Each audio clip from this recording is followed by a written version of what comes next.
ANB news की खास पेशकश न्यूज नाउ में आपके साथ मैं हूं नवीन पांडे।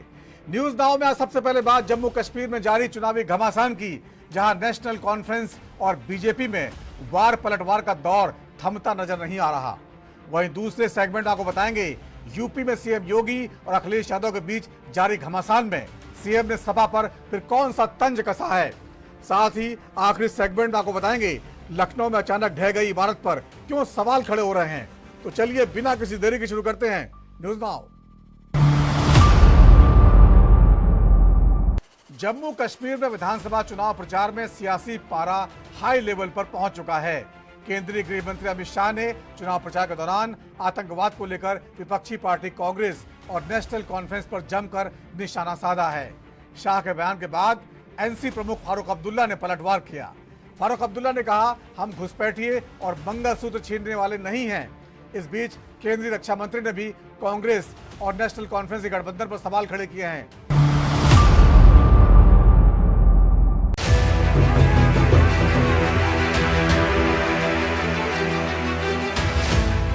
फारूक अब्दुल्ला का अमित शाह को जवाब। जम्मू कश्मीर के पूर्व मुख्यमंत्री उमर अब्दुल्ला के अफजल गुरु की फांसी को लेकर बयान के बाद घाटी का सियासी पारा हाई हो चला है। अमित शाह के बयान के बाद रविवार को नेशनल कॉन्फ्रेंस के चीफ फारूक अब्दुल्ला ने शाह के बयान पर पलटवार किया। नेशनल कॉन्फ्रेंस के अध्यक्ष फारूक अब्दुल्ला ने कहा, वे नेशनल कॉन्फ्रेंस से डरते हैं, इसलिए वे हर तरह से नेशनल कॉन्फ्रेंस को बदनाम करने की कोशिश करते हैं, लेकिन हम जीतेंगे। उन्होंने कहा कि मैं शाह से पूछना चाहता हूं कि जब उन्होंने अनुच्छेद 370 को खत्म किया तो क्या आतंकवाद खत्म हो गया? इनको डर ही तो नेशनल कॉन्फ्रेंस का है, इनका किसी और का डर तो है नहीं।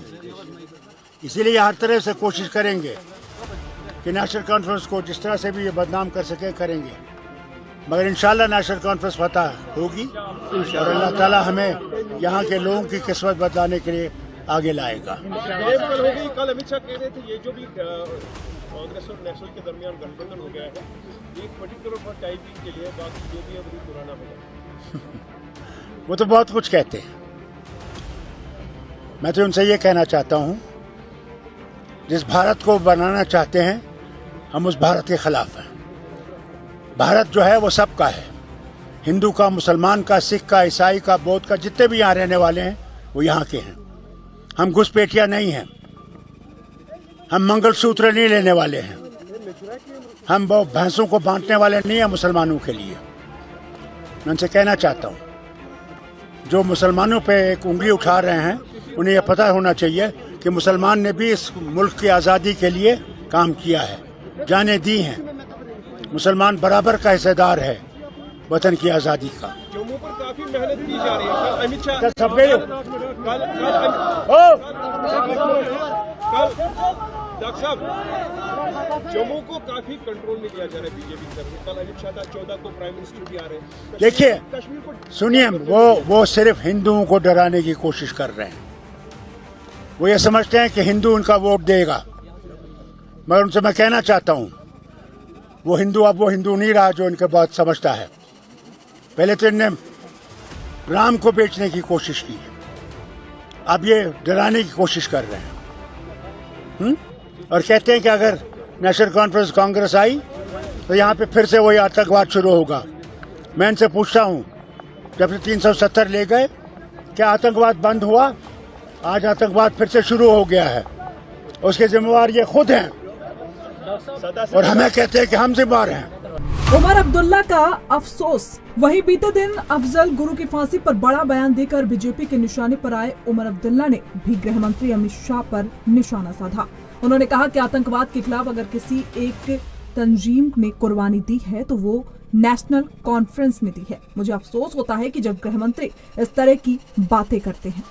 मिलिटेंसी के खिलाफ अगर किसी एक तंजीम ने कुर्बानियां दी हैं, वो जम्मू कश्मीर नेशनल कॉन्फ्रेंस ने दी है। मुझे अफसोस होता है जब वजीर आजम साहब, वजीर दाखिला साहब इस तरह की बातें करते हैं, क्योंकि चलिए सियासी इख्तिलाफात हो सकते हैं, लेकिन हकीकत को इस तरह से मतलब तोड़ मरोड़ के पेश करना ये गलत बात था। जहां मैं खड़ा हूं, जिस उम्मीदवार के लिए आज मैं वोट मांग रहा हूं, क्या उसके घर की कुर्बानियां मुझे वजीर दाखिला साहब को दोबारा याद दिलानी होंगी? जिस तरह इस घर में मिलिटेंसी की जो है वो शिकार हुए हैं, कितने हजार नेशनल कॉन्फ्रेंस के हमारे वर्कर, हमारे सीनियर साथी, हमारे मिनिस्टर, एमएलए, एमएलसीज कुर्बान हुए। क्या मुझे वजीर दाखिला साहब को ये याद दिलाना होगा? और जहां तक रही मिलिटेंसी की, मुझे मालूम है उन्होंने अपनी तकरीर में कहा कि अगर कांग्रेस नेशनल कॉन्फ्रेंस की हुकूमत बनती है तो मिलिटेंसी बढ़ जाएगी। मैं उन्हें याद दिलाना चाहूंगा, वो मेरी हुकूमत के 6 साल देखें, लगातार हर साल मिलिटेंसी की ग्राफ जो है वो कम होती गई। उसका मुकाबला पिछले 5 साल से करें तो लगातार हर साल मिलिटेंसी की ग्राफ बढ़ती गई। जम्मू में मिलिटेंसी को नई शुरुआत मौजूदा हुकूमत ने दी। नई तरीके से मिलिटेंसी आज आप जम्मू में देख रही हो। किस जिले का नाम लो? कठुआ, जम्मू, सांबा, राजौरी, पुंछ, उधमपुर, रियासी, जहां देखो तो डोडा, जहां देखो तो वहां मिलिटेंसी का असर रसूख देखने को मिल रहा है। अगर कोई मिलिटेंसी से लड़ने में नाकामयाब रही है वो मौजूदा हुकूमत रही है, और आने वाली जो नेशनल कॉन्फ्रेंस कांग्रेस की हुकूमत होगी, हमें इस सूरत हाल को दोबारा दुरुस्त करना है। फारूक अब्दुल्ला के बयान से कांग्रेस सहमत। इस बीच एनसी प्रमुख फारूक अब्दुल्ला के बयान पर कांग्रेस ने उनका समर्थन किया है। कांग्रेस नेता पवन खेड़ा ने कहा, सवाल बहुत है। सबसे बड़ा सवाल जो कांग्रेस पार्टी और अनेक पार्टियां उठाती आई हैं, वो ये है कि आपने किसी राज्य से पूर्ण राज्य का दर्जा छीनकर उसे केंद्र शासित बना दिया। इससे बड़ा अन्याय इस देश के किसी राज्य के साथ नहीं हुआ है। देखिए, सवाल बहुत हैं। सबसे बड़ा सवाल जो कांग्रेस पार्टी और अनेक पार्टियां उठाती आई हैं कि आपने एक पूर्ण राज्य का जिसको दर्जा था वो दर्जा छीन के यूनियन टेरिटरी बना दिया। ये कैसा न्याय है?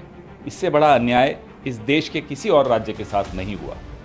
लेकिन जब वो कहते हैं कि को डराने की कोशिश कर रही है, जबकि भारत हिंदू, मुस्लिम, सिख, ईसाई सबका है, सब ने आज़ादी के लिए बलिदान दिया है और अब हिंदू भी सच्चाई समझ चुके हैं और वो भाजपा के साथ। बिल्कुल ठीक बात है।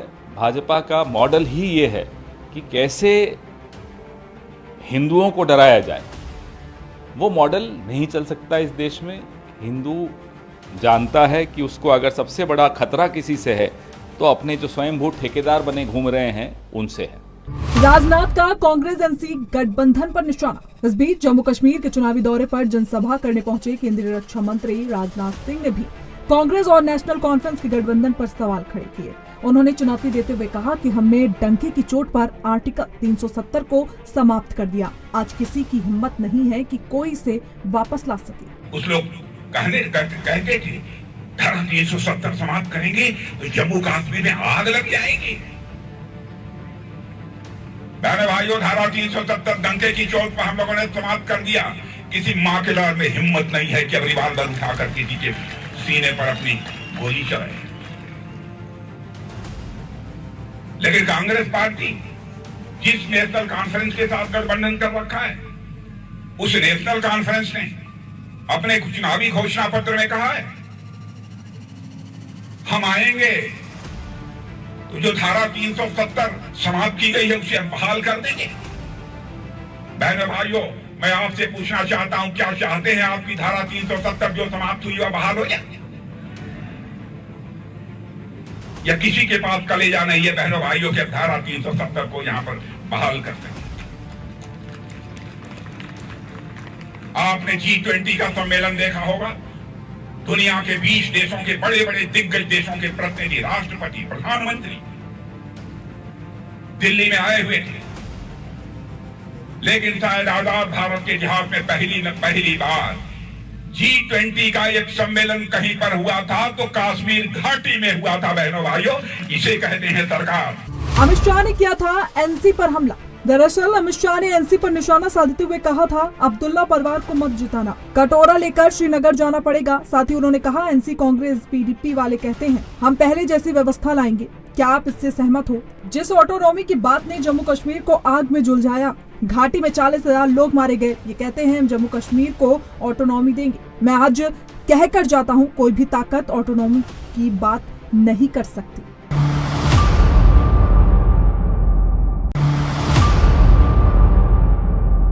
यूपी के मुख्यमंत्री योगी आदित्यनाथ ने अंबेडकर नगर को 1231 करोड़ की परियोजनाओं की सौगात दी है। इस दौरान सीएम ने कहा, देश में गणेश उत्सव मनाया जा रहा है, साथ ही अंबेडकर नगर को इतनी बड़ी सौगात मिल रही है। वहीं इस दौरान उन्होंने बिना के नाम लिए सपा प्रमुख पर तंज भी कसे। सीएम ने कहा, किसी को बुद्धि विरासत में नहीं मिलती। इससे पहले सपा प्रमुख अखिलेश यादव ने बीजेपी पर पुलिस का ही अपहरण करने का आरोप लगाया था।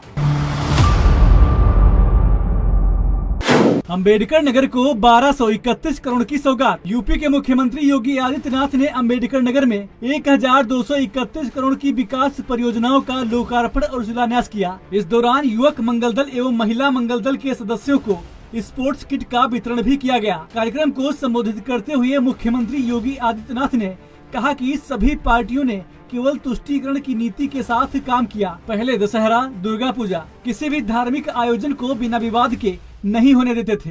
आज 1231 करोड़ की ये परियोजनाएं, जिसमें यहाँ की विकास की अनेक योजनाएं हैं। इन विकास की योजनाओं में आपके यहाँ सुरक्षा से भी जुड़े हुए मामले हैं।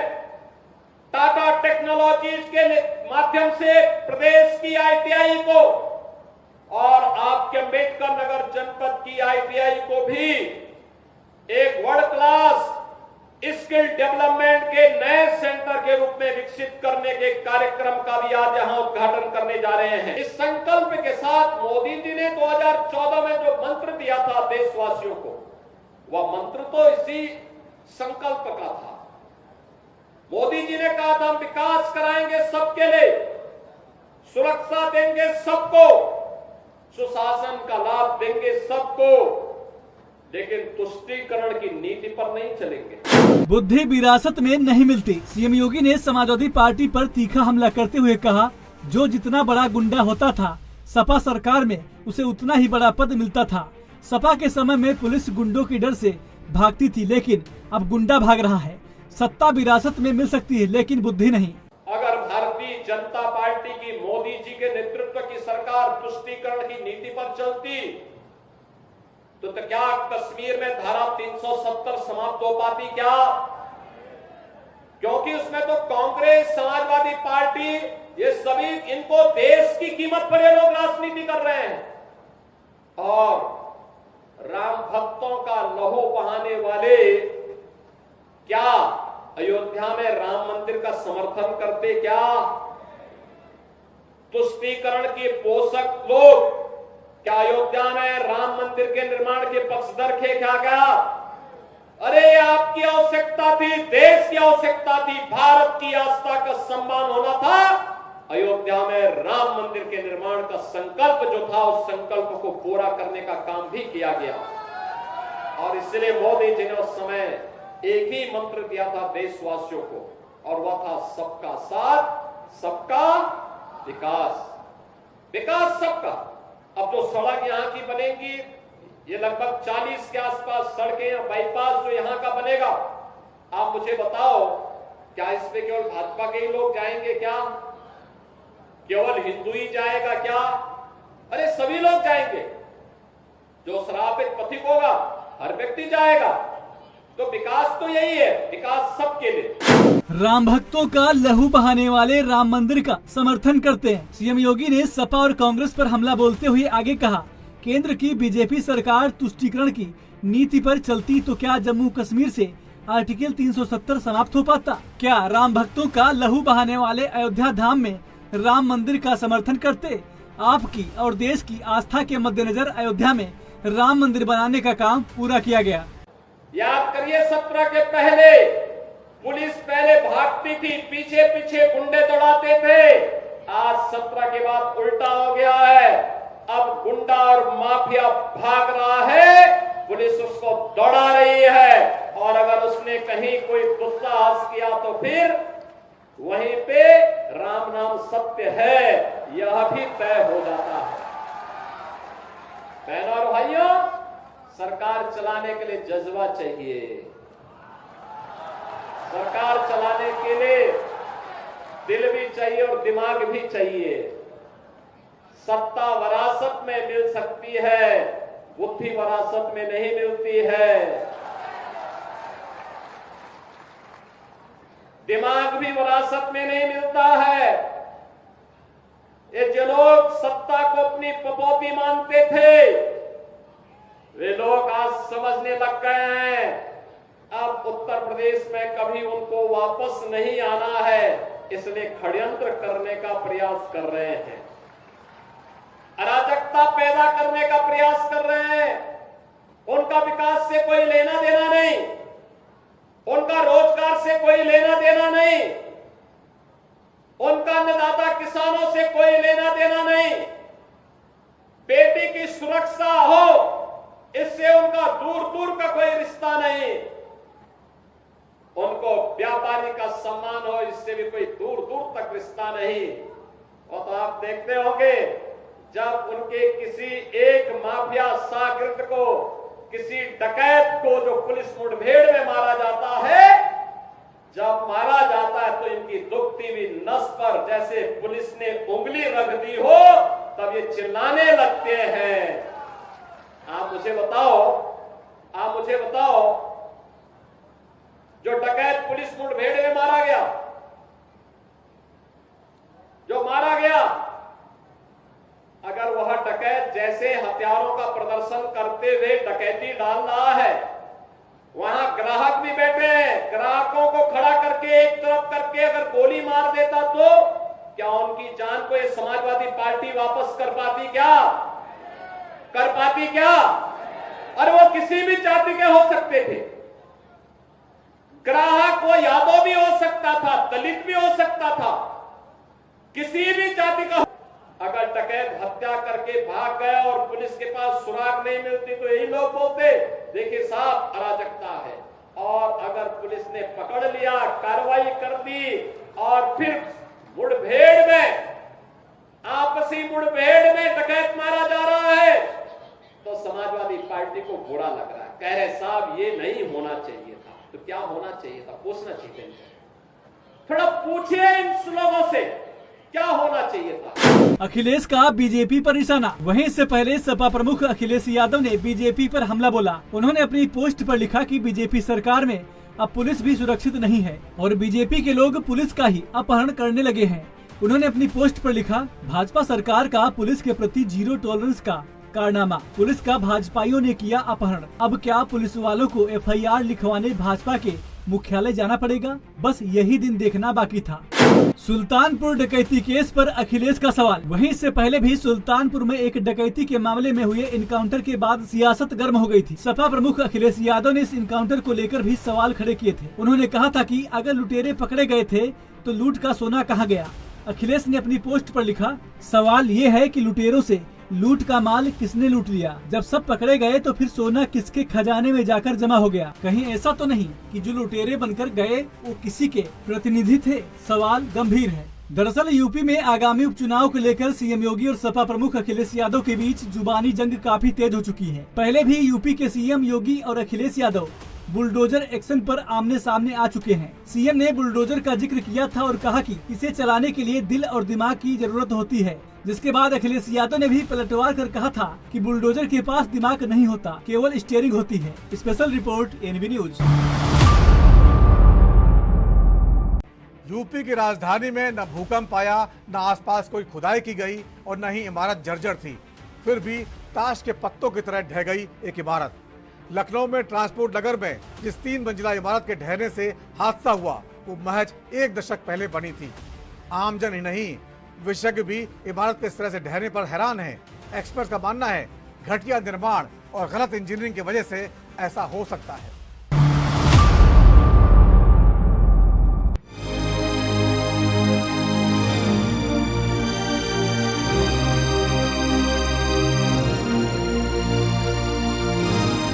इमारत गिरने से मचा हड़कंप। यूपी की राजधानी लखनऊ के इंडस्ट्रियल एरिया ट्रांसपोर्ट नगर, जहां शनिवार को हरमिलाप टावर बिल्डिंग अचानक भरभरा कर गिर गई थी। इस हादसे में अब तक 8 मौतें हो चुकी हैं। लखनऊ में बड़ा हादसा होने से हड़कंप मच गया है। वहीं इस हादसे में 28 लोग घायल हो गए हैं। सूत्रों के मुताबिक अब इस मामले में ट्रांसपोर्ट नगर चौकी इंचार्ज MK सिंह की शिकायत पर हरमिलाप बिल्डिंग के मालिक राकेश सिंघल के खिलाफ FIR दर्ज की गई है। हादसे से जुड़े अहम बिंदु। पुलिस ने बताया कि इमारत करीब 4 साल पहले बनाई गई थी और वर्तमान में वहां कुछ निर्माण कार्य हो रहा था। शनिवार शाम करीब 4:45 पर यह हादसा तब हुआ जब ज्यादातर पीड़ित भूतल पर काम कर रहे थे। इमारत के एक खंभे में दरार आ गई। अचानक पूरी इमारत गिर गई। घायलों के मुताबिक इमारत में काम करने वाले ज्यादातर लोग घटना के समय भूतल पर मौजूद थे। घायलों को लोक बंधु अस्पताल समेत जिले के विभिन्न अस्पतालों में भर्ती कराया गया। सीएम योगी ने घायलों से की मुलाकात। वहीं राजधानी में हुए बिल्डिंग हादसे में घायलों का हालचाल जानने मुख्यमंत्री योगी आदित्यनाथ लखनऊ के लोक बंधु अस्पताल पहुँचे, जहाँ उन्होंने घायलों से मुलाकात की और अधिकारियों से उनके स्वास्थ्य के बारे में जानकारी ली। इस दौरान सीएम के साथ सरोजनी नगर विधायक राजेश्वर सिंह, लखनऊ मेयर सुषमा गर्गवाल, जिलाधिकारी सूर्यपाल गंगवार और नगर आयुक्त इंद्रजीत सिंह भी मौजूद रहे। शनिवार को राजधानी लखनऊ के ट्रांसपोर्ट नगर में एक बड़ा दर्दनाक हादसा हुआ। यह हादसा 3 मंजिला बिल्डिंग के गिरने के बाद, भरभरा का जो बिल्डिंग गिरी उसके बाद कहीं न कहीं एक बड़ा हादसा हुआ, दुखद हादसा हुआ। इस हादसे में लगभग 8 लोगों की अभी तक की प्रशासन द्वारा पुष्टि की गई है, मृत्यु हो चुकी है और 28 से ज्यादा अस्पताल में भर्ती है। इस वक्त हम राजधानी लखनऊ के ट्रांसपोर्ट नगर क्षेत्र में, जहाँ पे ये दर्दनाक हादसा हुआ। ये तस्वीरें देखिए, ये कल देर शाम को जब ये 3 मंजिला बिल्डिंग, जहां पर फार्मास्यूटिकल कंपनी का काम वेयर हाउस बना हुआ था, साथ ही साथ ऑयल कंपनी का वेयर हाउस बना हुआ था और क्रॉकरी का वेयर हाउस बना था, इस 3 मंजिला बिल्डिंग कल ये भरभरा के गिर गई। और अभी तक ये माना जा रहा है कि इस घटना में बारिश के कारण ये बिल्डिंग गिरी है। और साफ तौर पर कहा जाता है कि इस बिल्डिंग, जो कि हर मिलाप टावर के नाम से ये बिल्डिंग थी, ये पूरी बिल्डिंग 3 मंजिला जो है वो कहीं ना कहीं भरभरा कर गिर गई, जिसमें लगभग 8 लोगों की मृत्यु हो गई और साथ ही साथ 28 से ज्यादा लोग इस हादसे में कहीं ना कहीं घायल है। लखनऊ के केजीएमयू और लोक बंधु अस्पताल में सभी घायलों का उपचार किया जा रहा है। कल मुख्यमंत्री योगी आदित्यनाथ के मामले में संज्ञान, इस हादसे के संज्ञान में आने के बाद यहाँ पर रेस्क्यू ऑपरेशन तेज है। संकट मोचन ये कह सकते हैं कि एसडीआरएफ, एनडीआरएफ की टीम बड़ी संख्या में कल शाम से यहाँ पर रेस्क्यू ऑपरेशन में लगी हुई है। और साफ ये कह सकता है कि स्थानीय पुलिस प्रशासन, नगर निगम की टीम और एलडीए की टीम तमाम यहाँ पर कहीं ना कहीं मौजूद है। और साफ ये कह सकता है कि कल देर रात से एसडीआरएफ, एनडीआरएफ की टीम यहाँ पर कहीं ना कहीं सर्च ऑपरेशन करने का काम कर रही, रेस्क्यू ऑपरेशन करने का काम कर रही है। और 20 घंटे से ज्यादा हो चुका है